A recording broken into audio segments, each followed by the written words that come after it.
Recording. Welcome, everybody, to another episode of Illinois Green Party Series podcast. This is your host, Gokhan Cukurova, with another special guest.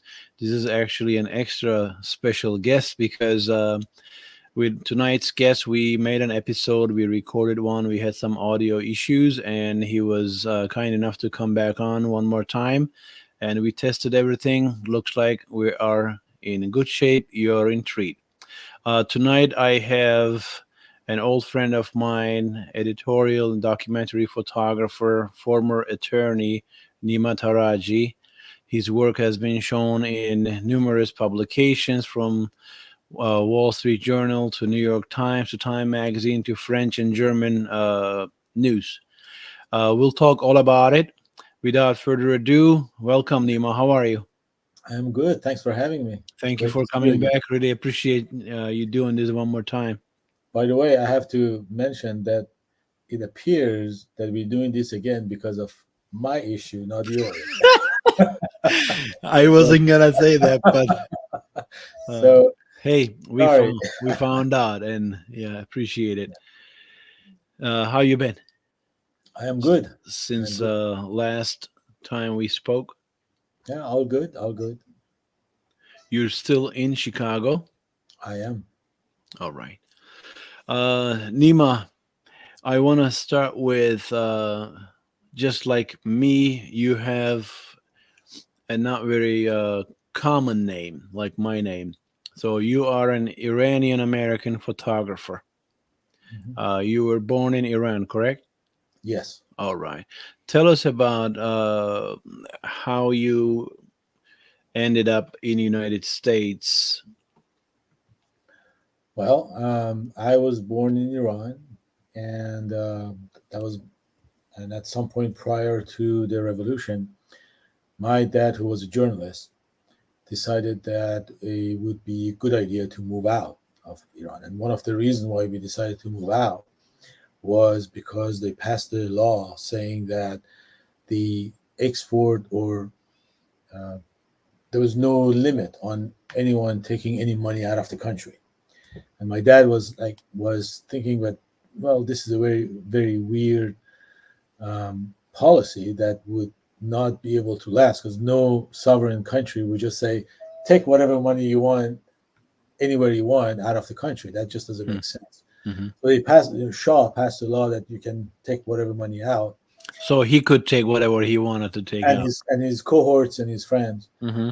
And so my dad was thinking, well, this is not going to last, so we should think about something else. So he was in he was in med school in France in 1953, and always wanted to go back to France.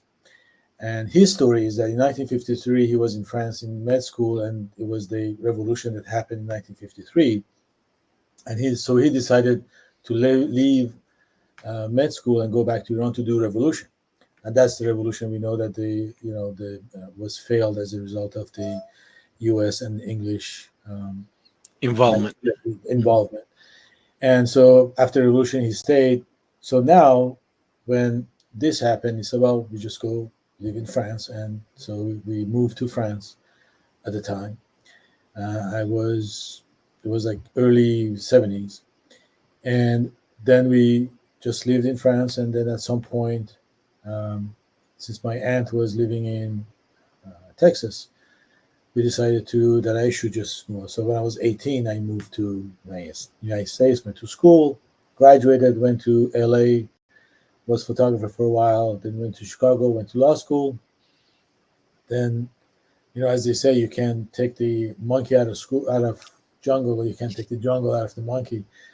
I, I'm a photographer, so I decided to that I want to do this again, and so I retired from being an attorney and did photography full time. So now What kind of law did you practice, Nima? I did tort, the medical malpractice, personal injury, anything that caused somebody's injury as a result of someone's negligence. So anything Okay. of that sort. Okay. And photographer for the rest of your life. Yep.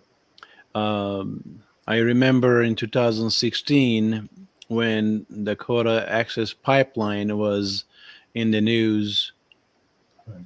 I took a few days off and went over there to document it. It was a big standoff, of course, Mhm. and you were there. But Right. I remember you were there longer than I have. Right. Can you tell us your experience there in terms of the Native American coalition, this pipeline effects after it was approved on the environment? The I was there in. We went there first in 2015, in summer when it was just starting. I think it was in, Hmm. if I'm not mistaken, it was in September or October. I think it was September. It was right after it has begun and everything was fresh. Hmm. And we went there for about a week, me and a friend of mine, and we just camped there. Um, I thought that story was very interesting because it had a lot of elements that was very interesting. It was the Native American life. It Hmm. was their relationship with the federal government. It was the past treaties that would come into play, environmental issues, um, just human rights issues. There was a lot of issues that were involved, all wrapped up into one story, which I thought was very interesting. Because when I first heard it, I said, "Oh God, this is very this I gotta see." So we went there in when he was first there. The When we got there, it was as a every time we went there, things became different. It was at the beginning was there was pretty much no restriction. We just got there and started photography and all that. But then I think they what was the I forgot the city that was near, originally Bismarck? Bismarck? Bismarck. Originally, the pipeline was supposed to go through Bismarck, which is 90% white person, and then they protested that the pipeline should go near there. So then they say, okay, we're going to redirect it and redirect it to the Native American land. And then when the Native American protested, they brought in the National Guard and the police and all sorts. It was like 29 different agencies. It was all sorts of agencies from North Dakota, from South Dakota, from all around. They were like law enforcement from Minnesota. There was all sorts of law enforcement there. Hmm. They had thousands of police and sheriff and state patrol and national guard. It was a mishmash of law Hmm. enforcement against these completely unarmed. Maybe they were armed with a knife and a shotgun, Stick, but these yeah. people, yeah, these people were bringing tanks and troop carriers and all sorts. It's just crazy. And paramilitary, Right, private security people right, too, like a right, militia, yeah. right. It was really that they were going to war against these people. I mean, and the camp, it was mostly just women, children, and people and hanging out, camping out. Really, it wasn't anything else. I remember they took my license plate picture Yeah, on my way there on a public land, state highway. right. Stopped, and how legal that was, of course Right, not. they were right. Right. They had check marks Yeah, and yeah, yeah. checkpoints at the Checkpoints. Yep. all around. Even when you were exiting and coming in, you had to Right. stop. They had placed checkpoints. But as because of all this, I think the second time that we went there, it was in first was October, then it was in December, 2015, and things had changed. They were become the Native American organizations. They had become a lot more um, restrictive. So we actually had to go and get permission to take photographs. They were a lot more aware of people that were coming in and causing Hmm. havoc and spies that they thought was coming from the law enforcement and all that. So the environment in which we were working was becoming more restrictive. The most restrictive was in January 2016 when we went there, and that was very restrictive. They we had pretty much we had chaperones everywhere we went. Things become a lot more than in February. I didn't get to go there in February. In February they got in and Hmm. dismantled the whole thing, and Native American they put fire. They burned their camps. Uh, You're talking about 2017, no? is it 2017? 17, Yeah, yeah. I got January 2017, yeah. okay. Yeah. Yeah, okay. Mhm. Maybe I'm getting Yeah, yeah, yeah. my dates wrong. But in February, yeah, they just they just invaded the camps and they Spraying water on water. people Right, in blizzard condition weather. right. So yeah, it was. I thought it was an amazing story, and Hmm. that story. I did work for Washington Post. A couple of my series were published in Washington Post at the time. Hmm. But it was amazing. It was really sad to see um, What happened? Yeah. what happened there and the way the people were.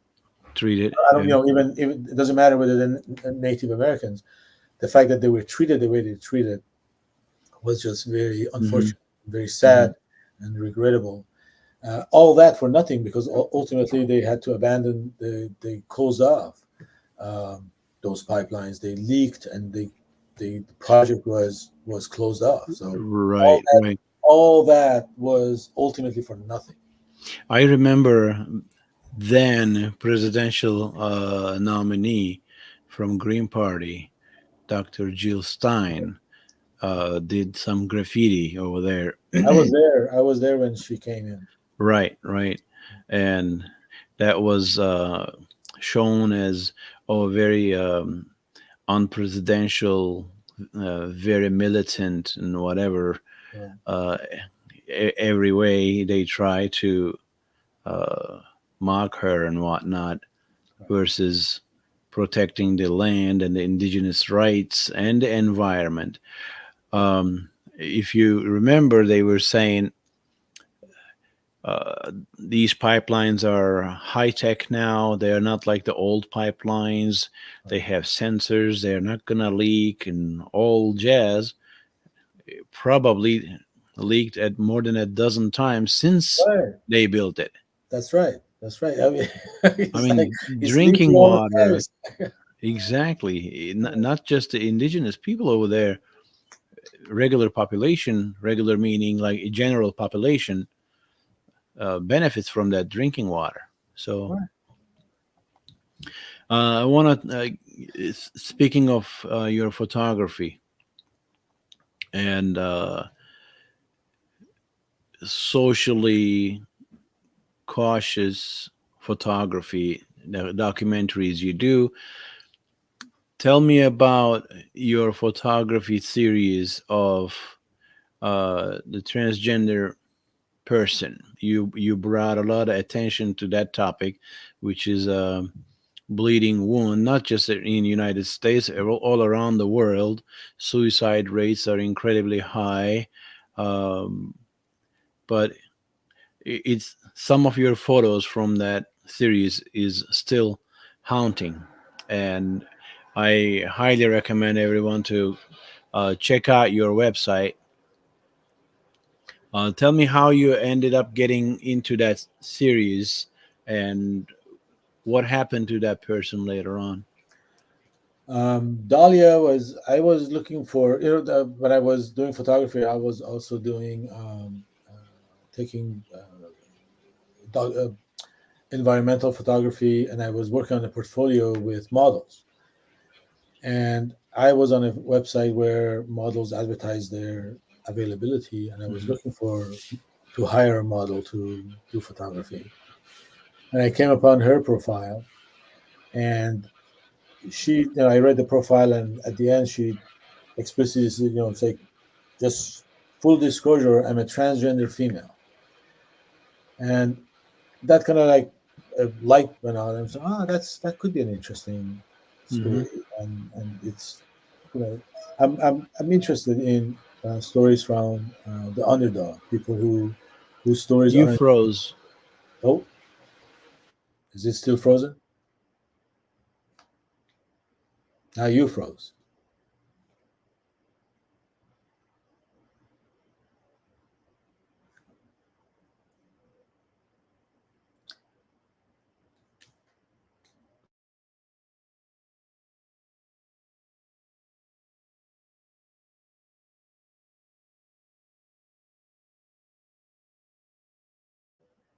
Hello?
Okay, everyone.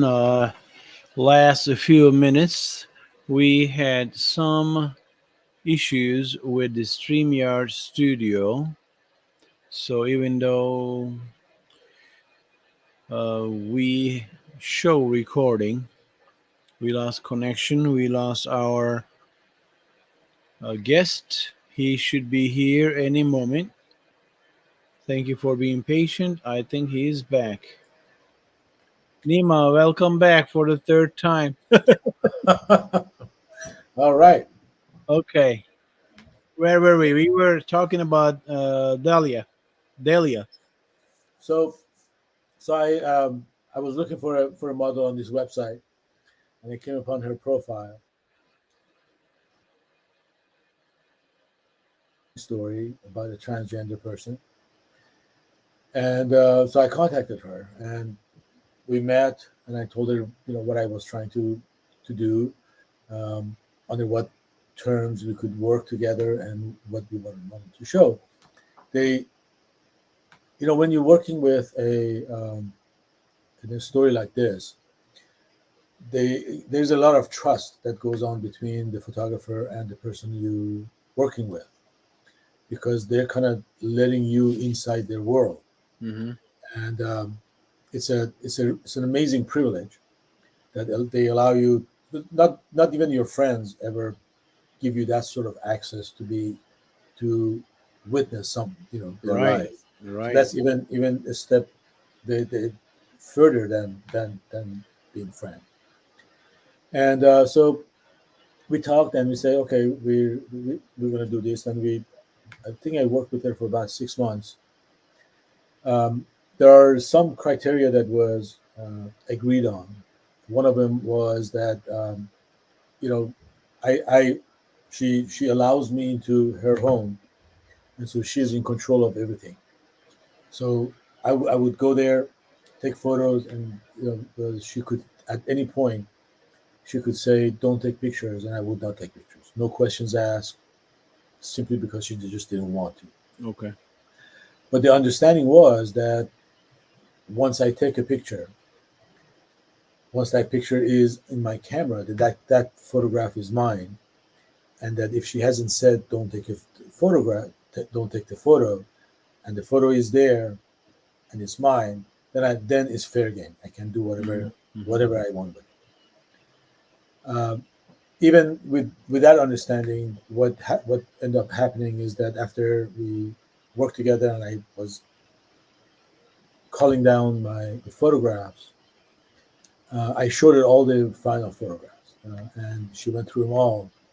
And so the thing was that, if there's something that you don't like, you can tell me. I don't have to accept it, because Hmm. we've passed that Right. point. But still, I'm not trying to hurt her. I'm not Hmm. trying to, it's not an adversarial relationship. So, and she did go through the photographs, and she did took one photo that we went back and forth discussing it, because I thought it was one of my great portrait that I had made of her. It was full of emotions, really awesome portrait, but she just didn't like it, and so I took it out. And no one Hmm. has seen that photograph. So yeah, I worked with her for about 6 months, and I thought the story was very important to tell, and I think since then it has become even more important. Right. With all these hostile laws that are being passed in some backward states, and so I think that story needs to be need to be told over and over again, because a lot of people are just not familiar. They just don't know what They what go through. what Hmm. is being a transgender. From what I understand, it's really exhausting. It's really a big burden. Nobody, I don't think anybody in their right mind deliberately decide to put themselves through that life, because everything, you and I went through life without really thinking. I never had any question about which bathroom I need to use. It was Never a question, never a strategic decision, Hmm. never a political decision, never a safety decision. It was a bathroom, had the picture of a male in it. I would go in it, no second thought. Right. But in that life, everything is a burden. Everything is a decision. Hmm. Everything becomes a safety decision, especially in these days with all these hostility that goes on. Right. Everything is a, can I do this? Can I do? It's exhausting. It's absolutely every decision you make. It's politicized beyond imagination. Right, right. It's a Yeah. bunch of people who are. I think they. I don't think they know what they're doing. They're just creating these hostile environment, and they're inciting people to commit criminal acts against people who they don't even know. They don't even understand, Hmm. and they have really no. You know, I was talking to a friend of mine who is somewhat of a conservative. He did vote for Trump, so he's a good conservative. And I was talking to him, and he was talking about transgender, and I was like, "Well, what's it to you? What if I want, if today my name is Paul, tomorrow I want to be Paula? Call me, I don't know, Carol. What's it to you who I want to be called? What sort of um, what does it do to your life?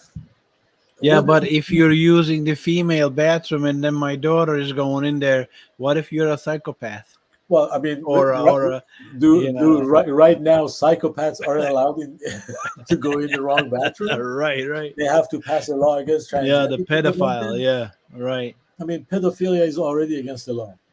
So, It is, and I say to them, if your and child is small enough, don't let them in the public restroom alone. and also, I might add that so far evidence shows that people in the church are more prone to do pedophilia than transgender people.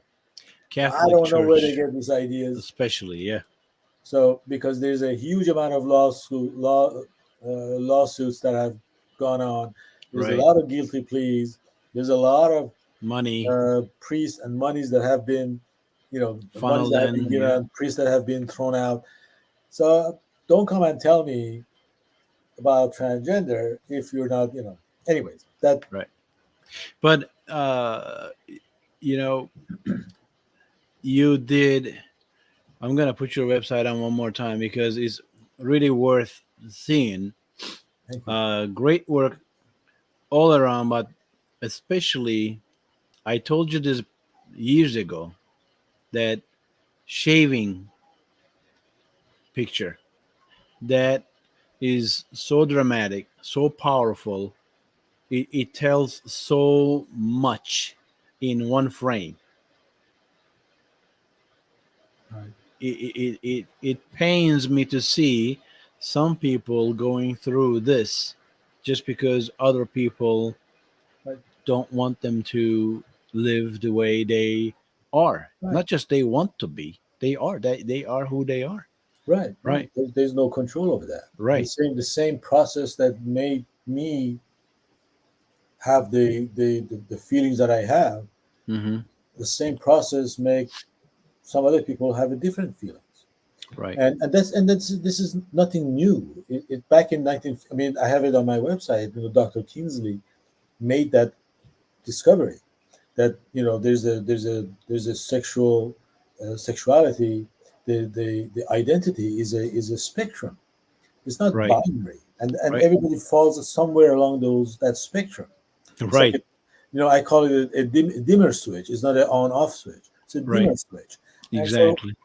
that is absolutely nothing new. It's been in on the books since 1950s that has been discovered, Right. and so I, I'm really at the loss trying to figure out what is all these resistance. I understand. Um, I'm gonna jump from this important topic to another one. So we touched on your dad's roots in journalism to Iranian revolution, and transgender issue to North Dakota Access Pipeline. Another amazing series you've done was about the global warming in Alaska. Uh, can you tell us about that documentary, please? Right, that was the story about the an island called Shishmaref in the western part of Alaska. That story was published in New York Times. The Shishmaref is a small. That's also an interesting story. It also caused like It is, yeah. the federal uh, laws and the Native Americans treatment. So Shishmaref is an island in Alaska that is built on permafrost, and because of the warming of the temperature of the seas, the permafrost is melting, and as it is melting, this island is sinking. And aside from that, in addition to this problem, they because the waters are warmer, they freeze later in the year. It used to freeze the waters used to completely freeze by October, December. Now it doesn't completely freeze sometimes by late December, January. So these during this time that is unfrozen, when there are storms, the storms erode the shoreline of this island. So the island is also becoming smaller at the same Smaller. time that it is sinking. So there has been through the past 2 decades there has been houses that have fallen into the sea, and the FEMA comes in and builds a new house for these Native Americans because of the disaster. So the question that is here is that there are several questions. That one of them is how to preserve this this culture. These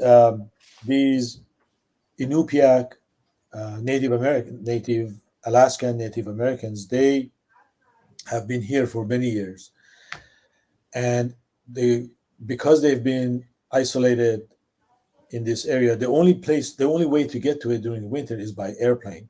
Hmm. In the summer, it is by airplane or by boat. There are no roads to this as it is a lot of different villages in Alaska. Hmm. A lot of them are like that. You can't. There are no roads. In the pretty much in the western part of Alaska, you're on your own. There's absolutely zero road. There are little enclaves where there are roads, but Alaska is so huge that there All are roads. spread. Hmm. On the eastern part near Canada, there are roads that goes to Canada, goes to Anchorage, but even Juneau, the capital of Alaska, there are no roads going to it. The only way Hmm. to go to it is by boat or airplane.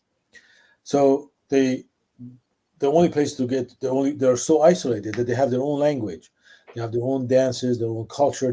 Everything is very unique um, to this island. And so the question is how to preserve that, even if you want to preserve it. And the only way to preserve it if that this village moves all in one unit to a new place, so they can continue on living. And they have scouted out a new location that they can move to. It's not on permafrost, so it's more stable. But there are no monies, there are no state programs, there are no federal programs to help these climate refugees to move to the new place. There are, they talk to, because it's again it's so isolated. They talk to FAA about building a airstrip so they Hmm. can start moving. And the FAA tells them, yeah, we can build you a new airstrip, but you already have to have 20 or 25 families living in that location. And so they can't live in that location if there's no way they can move there. And they can move there if there's no airstrip. So it's like this catch 22 nonsense. And the Right. exact same thing with the school district.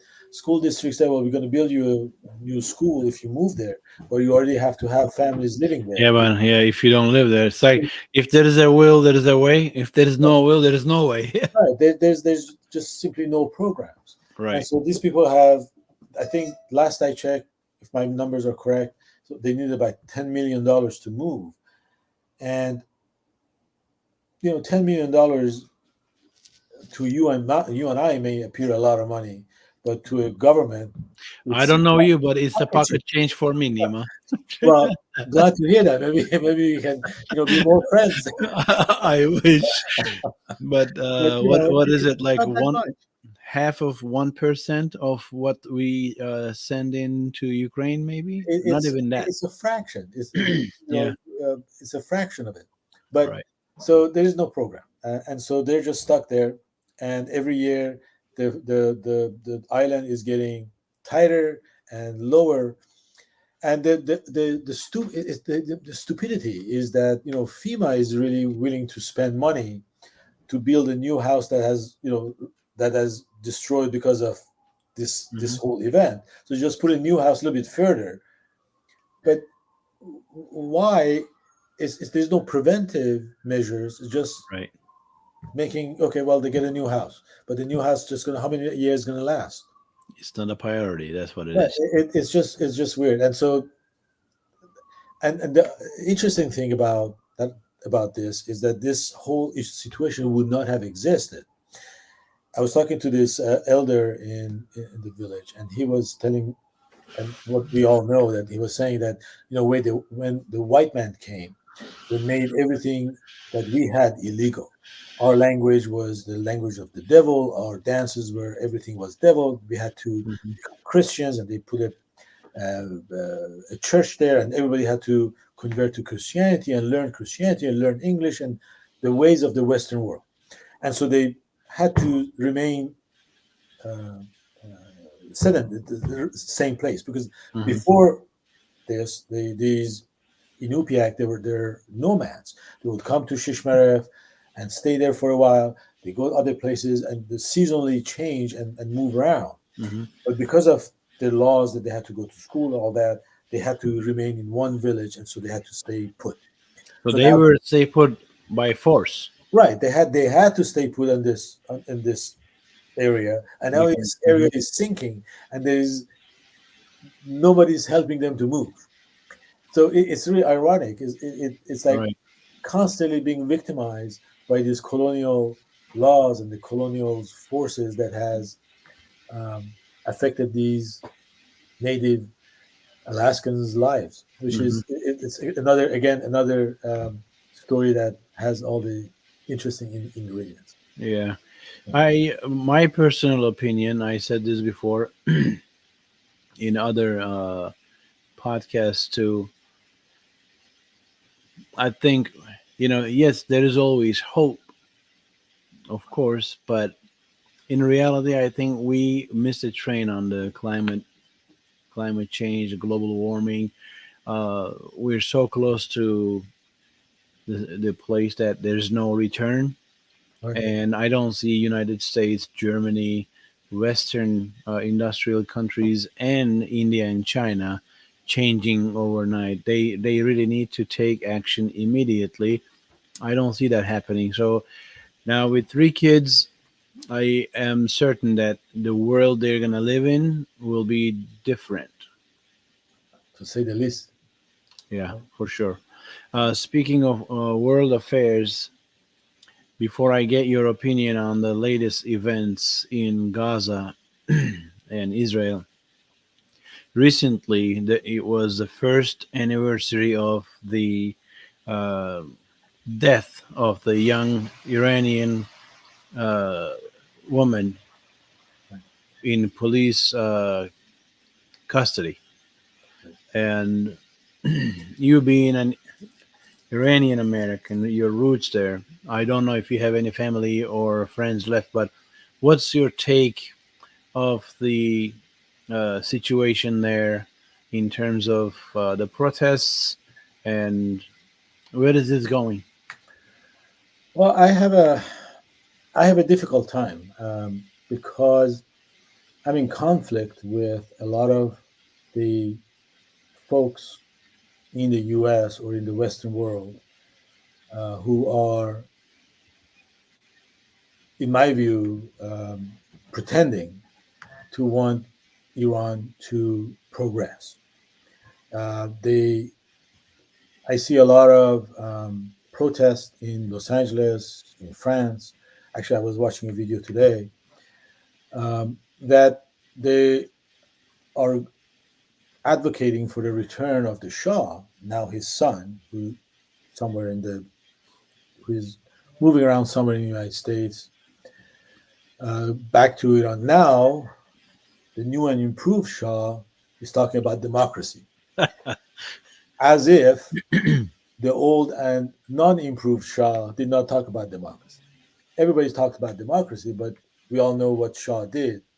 In fact, a lot of prisons that currently imprison the current political prisoners were built by the father of this Nimrod who wants to go back to become take the power. So Does I'm does in he live conflict. in Does he live in United States? Yeah, he's living he lives in the United States. I don't know what he travels around, but his base is in the United States. Yes, Okay. I think he was in Virginia. I don't know, but Hmm. he's in the United States. They took people's money, billions of dollars, and now they're living large in mansions and pretending to be somebody. Now, so I'm in conflict with a lot of some of my friends who think that if I'm not supporting these movements, then I want the uh, these the The mullahs to win. mullahs. Uh-huh. It's kind of the same thing that if you don't support Biden, you want Trump to win. It's kind of like the same mentality. Okay. Okay. So it's like I'm in constant conflict So you with have to like one or the other. right, which Right. I don't think Hmm. that's a stupid choice. That choice is a false choice. That Yes. choice is not a true choice. Hmm. You have choices. The question is how. Now the Iranians within Iran, I think that I think any country who's evolving, whatever it evolves to has to come from within.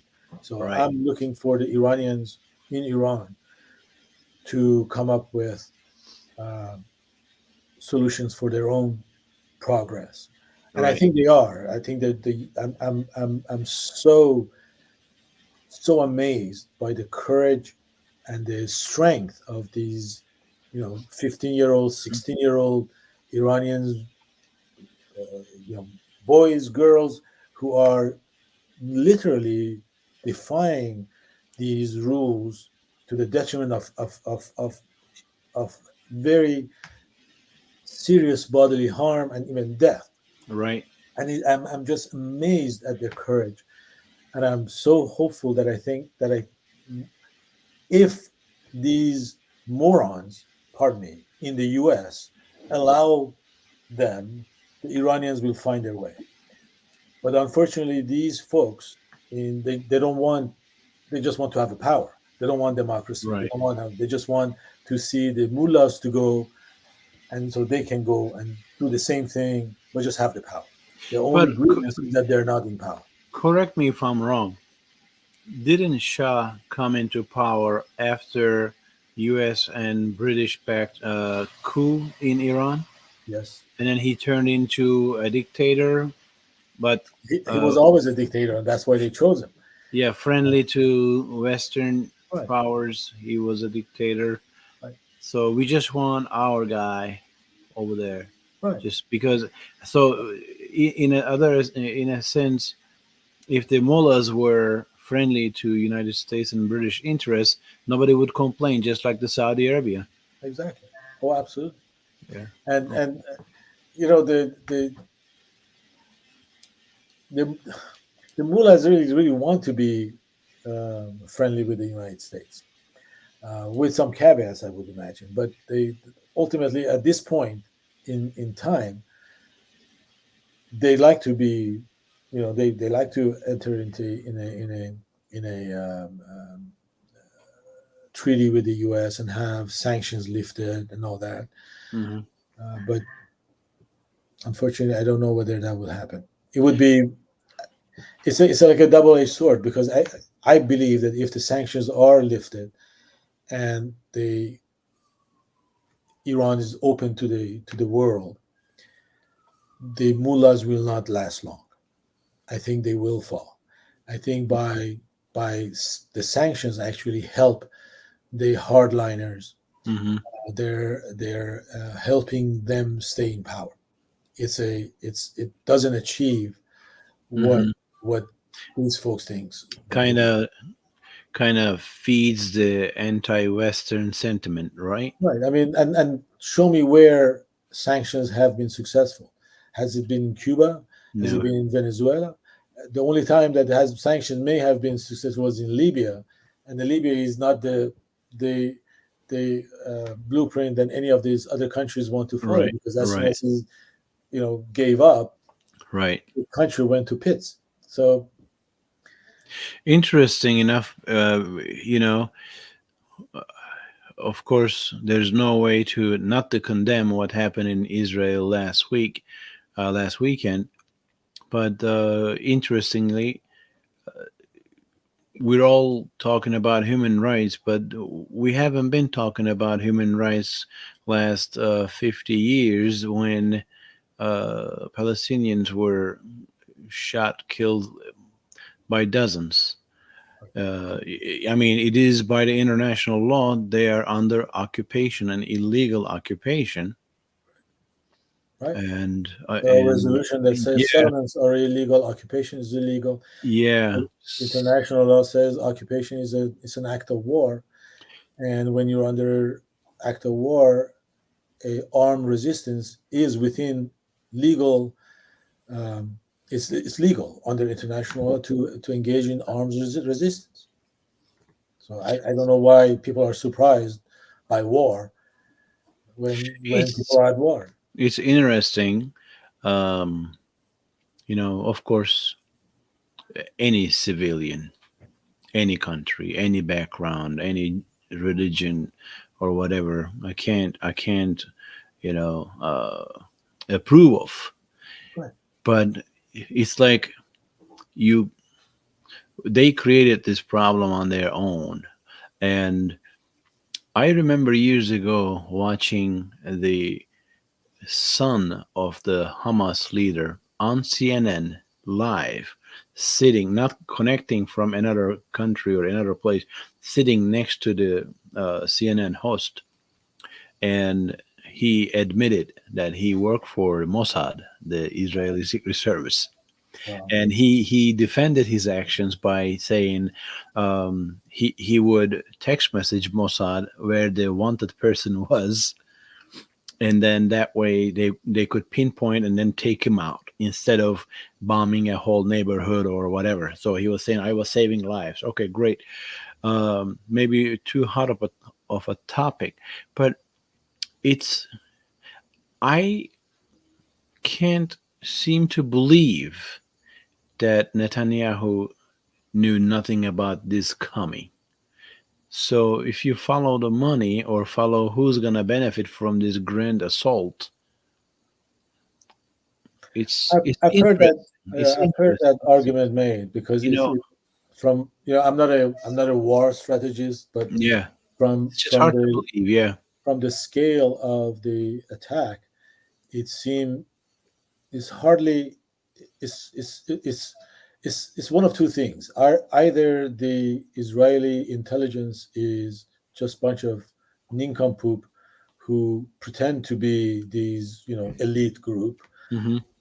or they must have known, because again the I was thinking, I was looking at these the video of these the gliders, and there were like a lot of them. There was like tons of the people in motorcycle coming in. Yeah, kamikazes. Yeah. There was the scale is, again, I'm not an expert, so I'm just going by my gut feeling. I'm like Yeah. thinking, Yeah. this Yeah. is such a huge Operation. Yeah. production. How can nobody knew about it? Yeah. That is a question that I think it should be investigated, because I'm, again, in my unexpert Hmm. view, it seems really weird that an operation of this scale went completely under the radar. So that is weird. And I've heard that argument say come out, and it is what it is. Yeah, yeah. The video's coming out. It's pretty Right? devastating. Yeah. Um, let's jump out of the world politics, even though this is a political party podcast. But um, you have been traveling around the United States. You bought a Jeep and kind of customized it, and I've seen your travels from Alaska to East Coast. So, what are you doing? How did you come up with this? How's your wife even letting you go on a trip like that? I'm very lucky to have a very understanding wife. Hmm. She's very supportive. So, how long you been doing this? How did you start, and I where are started you at about right now? three years ago. I was reading the Steinbeck's book Travels with Charlie. In that book, Steinbeck, I think a year or two shortly before his death, he get a camper on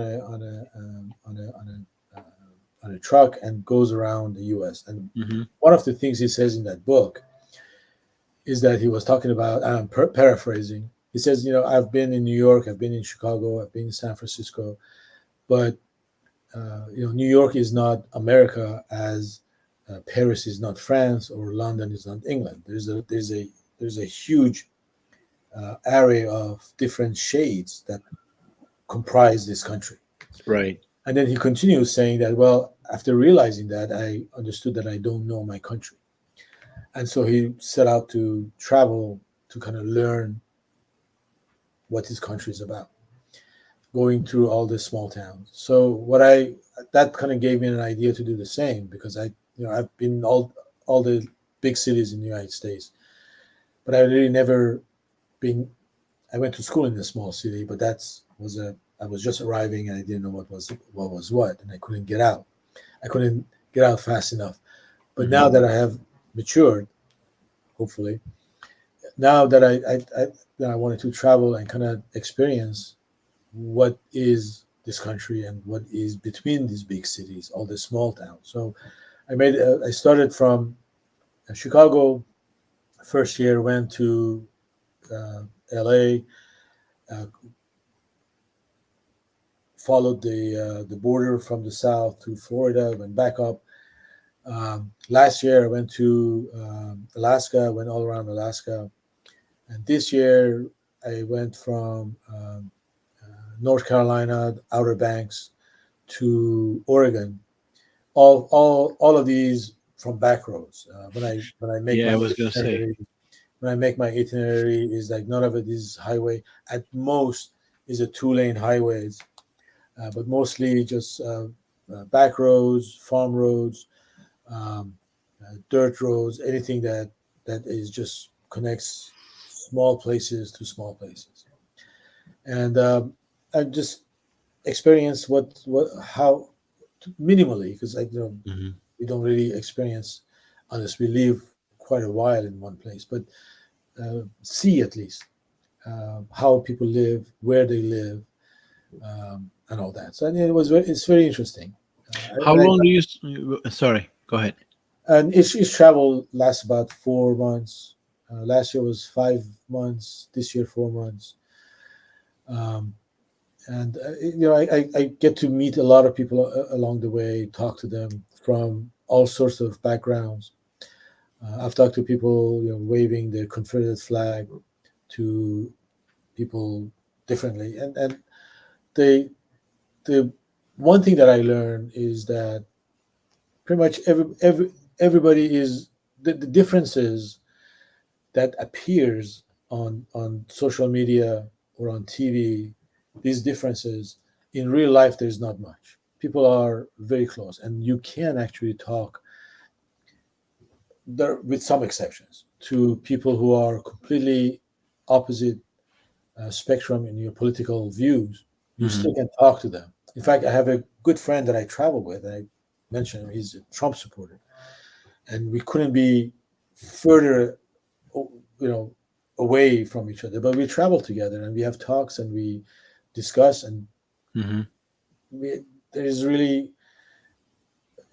people can have different views and still be friends. Right, And right, that seems to be something that the news media, the social media, uh, can't afford, because they thrive on stress. They thrive on conflict. When there's a conflict, there's more clicks. When right. all this creates clicks, and the only thing these and Scapegoating, fear right, mongering. right, Exactly. these things create clicks, but they, by making money, they're actually destroying the fabric of the society. Right. And that's really, I regret, and I don't know what the fix is. All Hmm. I can do is just observe that what is in real life is not what appears to be on social media or on Hmm. media, or any of this media that is being shown, and it's really regrettable. I didn't spend that much time, but when I was driving over the road, semi trucks, a lot of times I went to West Virginia, Virginia, North Carolina, a lot of Georgia, a lot of back roads, upstate New York and Ohio, Okay. and it's beautiful.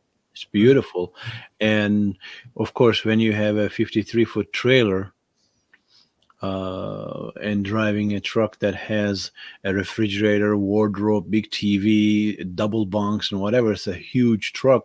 You can't pull over whenever you see something nice.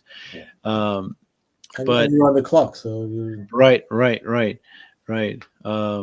So, what is the end result of this travels? Are you doing a film? Are you doing a documentary movie? Are you doing a photo series?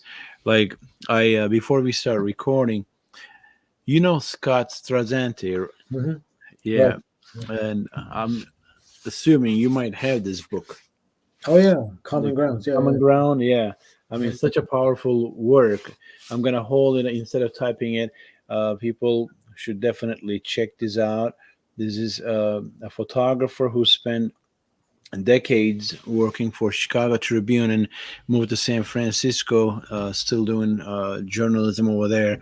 Incredible work of a farm life in America turning into small suburbs and Right, whatnot. right, right. But I was thinking you would be creating a series, something like this.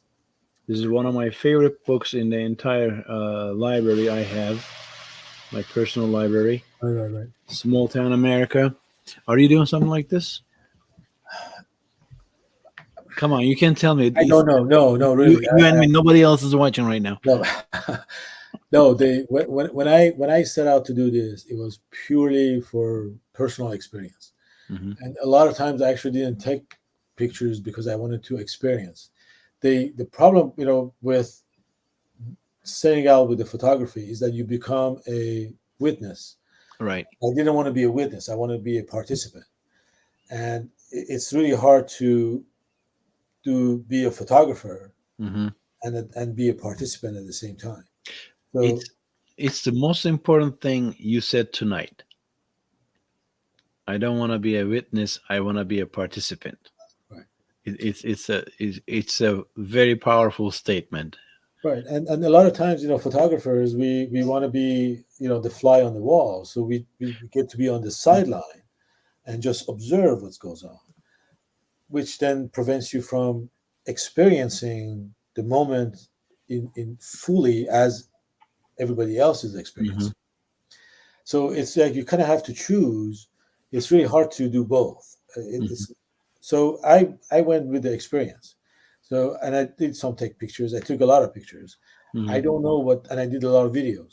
I don't know what's going to come out of all that, Hmm. Okay. um, but it was really, I did this for my own experience first, rather than report back and see this is what it is.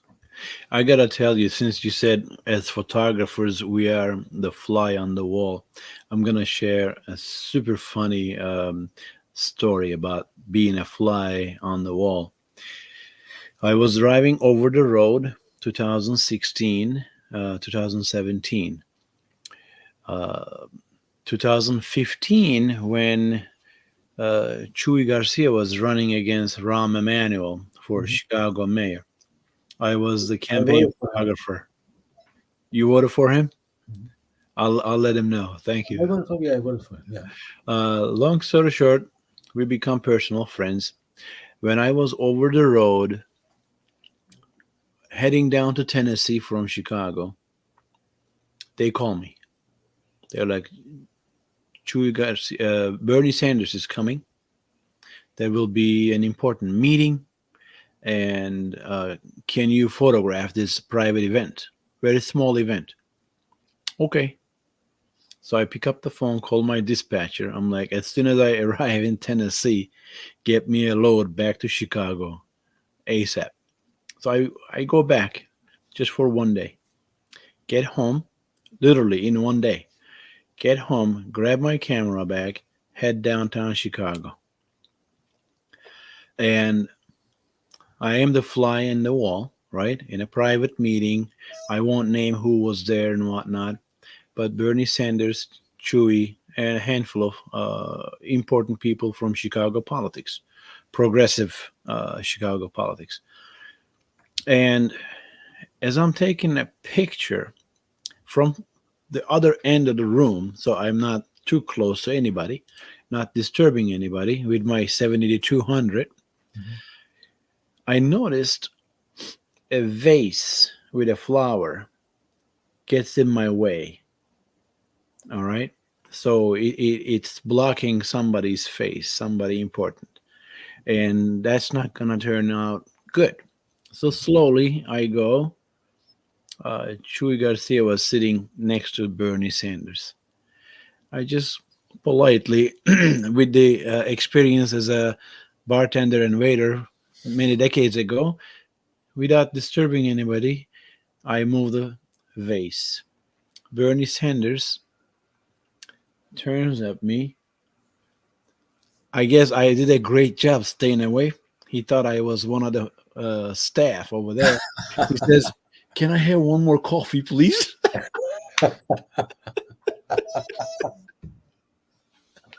I said, "No problem. Would you like cream or sugar?"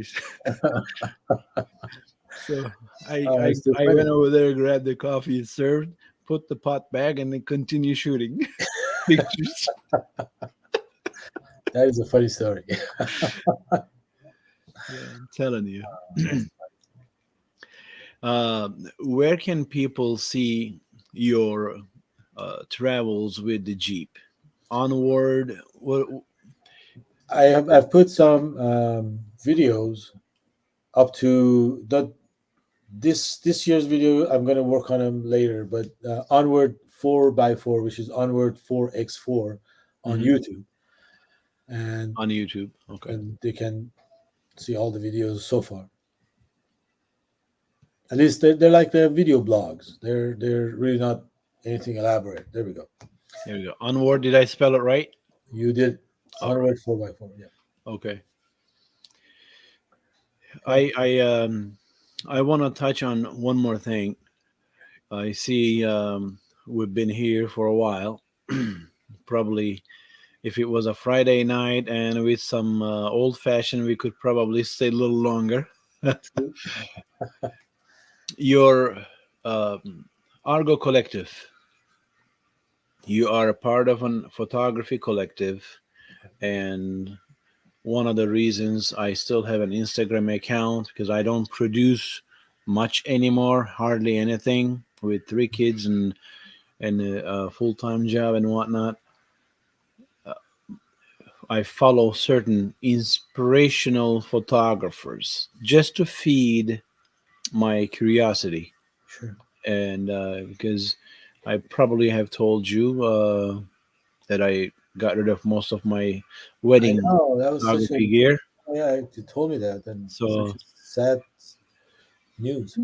honestly, I don't regret it, but uh, still have enough gear to hit the streets if something important come up. Okay. Do some street photography. We should actually put a few old friends together and then hit the streets We one of these really should. days. Seriously. It's been a while. Yeah. Right, right. So I have enough to do that kind of stuff for sure. Okay. But Argo Collective is one of the accounts I follow Thank you. and there are decent number of very talented photographers. How did you end up in Argo, or did you find it, or are you one of the founders? What is the what is Argo doing? We we were we are right now we're 14 photographers, including myself. Hmm. Um, when Argo was first founded, we were, I think, 10. But the 10 of us were originally member of a different collective, run by some photographer. I really don't care for that person. Hmm. And we had a fallout.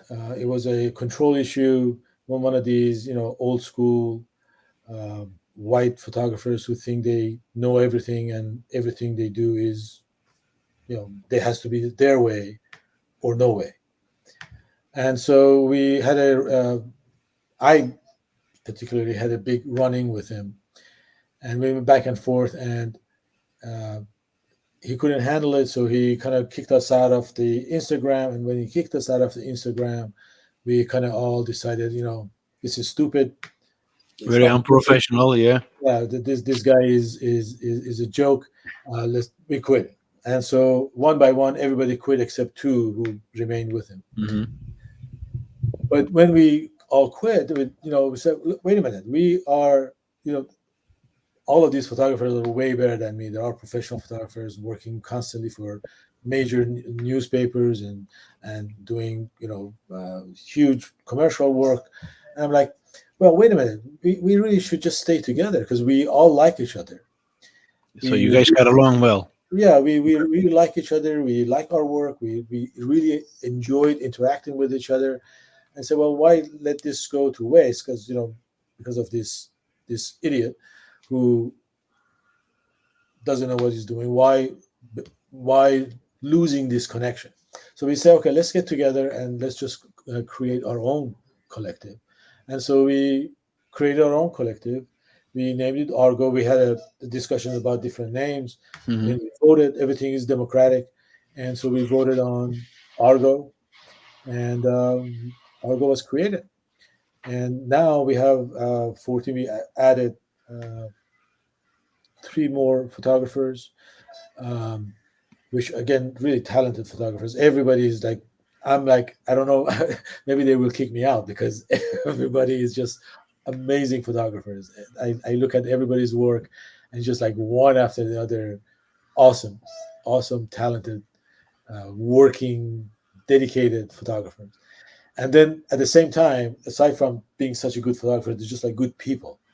And so I just got lucky to be part of this group, and we are there. We just put a zine out on American flag. Um, if anybody wants it, you can go on the website and get one. We'll send you one. It's Are you sending people an American flag? no the zine. Just kidding. We send pictures of American flag. um, so anybody wants it, they can get one. Um, and so we do projects together. We get together every once in a while, run things by each other. If I have a project that I can't edit properly, there are a couple of people who are amazing editors. Um, so that's what it is. It's just there, and it's not harming anybody, and everybody's happy.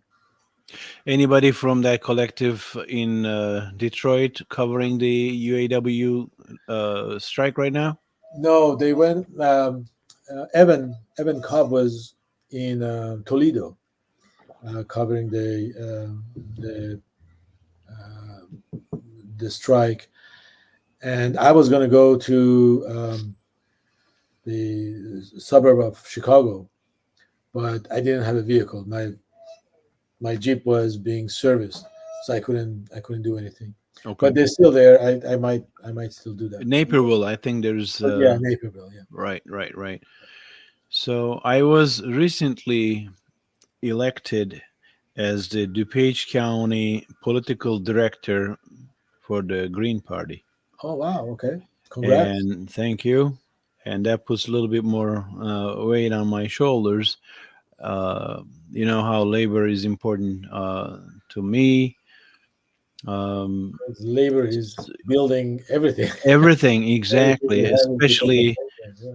especially having a grandfather who was severely punished for his union activity in early 50s in Turkey. Right. So it's a topic, it's an area that is extra special for me. Long story short, maybe we can connect, and if we have anything going on there, I can give you a jingle. How long are you staying in Chicago until you go back on the road for onward 4x4?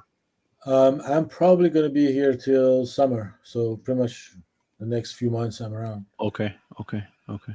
Sounds good.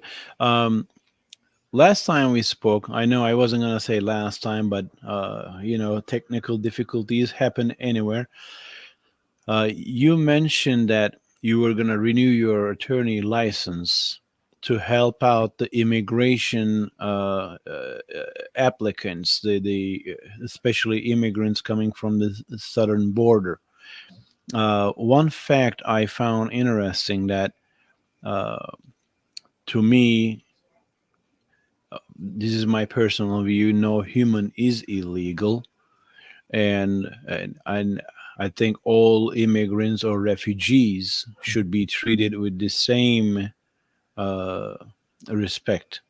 Right. So we looks like we received Chicago. When I say we received about 30,000 Ukrainians within a few months, and 14 to 20,000 Mexicans bust from Texas.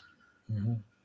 But I haven't heard much on the news on Mexicans, Ukrainians. Also, there's I cannot confirm this, but they are giving out faster work visas and work permits and whatnot. But there is this scapegoating. The Mexicans are coming. Mexicans are coming. This is gonna cost this much money for the city and whatnot. Why do you think this is happening and it's not happening with Ukrainian immigrants? Racism. That's pretty much the long and short of it. Thank you. Ukrainians are not brown, and Ukrainians are, you know, they're the best example was when the CNN reporter actually said the quiet part out loud on the air. And when he talked about the Ukrainian and says it's amazing, they look like us and they're so much in distress. It was the racism. It was like reeking racism. Are you serious? Yeah, I don't watch CNN. I actually don't have time to watch anything. I forgot his But name. yeah, wow, interesting. I missed that. He said the quiet part out loud, and that's it. It was thank you for for CNN to say exactly what things were, how they Right. felt about the white refugees versus the brown refugees. All right. Are you in the process of renewing your license, and what's happening? What's the I haven't plan? had time. I have to pass to do some jump through some hoops Hmm. to get it renewed, but I haven't had time to do it. But it's in the works. You mentioned you attended to a community meeting about the immigration issue last week or a week before. It didn't go through, so It didn't. no, Okay. All right. unfortunately. So it is a topic that's in your radar. So It you're is willing to. because well, it is an important topic. They and a lot of it is because just people don't understand how immigration works. They pretty much call everybody who There's a police station 4 blocks away from me, 12th district, and there are refugees living there. There are tents on in the park. Uh, they're living there. They Okay. pretty much there are folks who refer to all of these people as illegal, and it's the media is not doing the proper job educating people as to what the process is, um, because the fact that they are here Mm-hmm. is shows that they're not illegal, that they're waiting to be heard, Mm-hmm. and that's no longer illegal. If you have papers to stay here, you have a court date, you're in the process, Mm-hmm.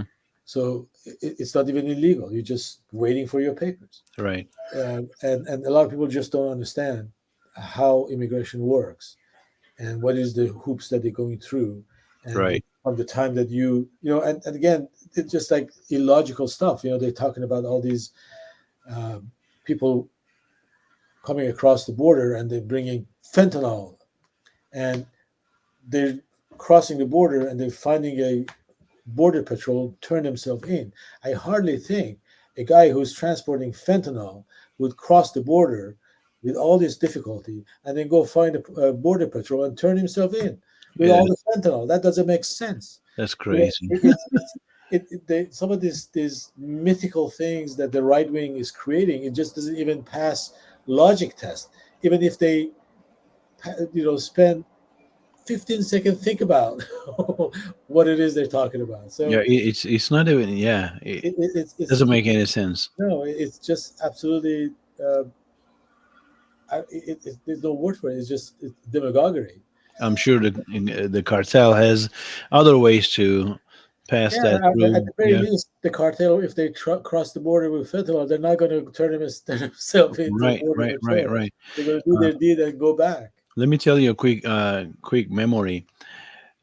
When I first came to United States, I started working in. Uh, at some point, I was working in heating, air conditioning installation on brand new homes in Minnesota. Wintertime. These homes don't have windows yet. It's like skeleton homes, and we're installing all this piping for air conditioning and heating. The guy who was my uh, foreman, every time we would get back into the company truck for warm up or lunch break, he would listen Rush Limbaugh. That's how I met Rush Limbaugh Okay. and his line of spewing hate. And this guy, knowing that I am an immigrant, but I am a legal immigrant and whatnot, and he start talking about Mexicans coming in, and this guy was a union member.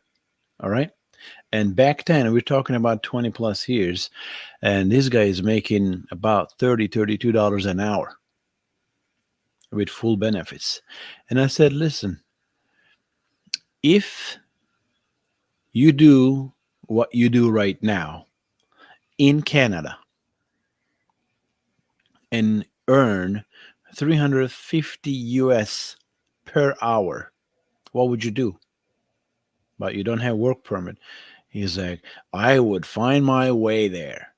I'm like, that's exactly what's happening in the southern border. Right, You know, right. it's interesting. Nima, 1 hour, 20 minutes. This is the longest I have recorded.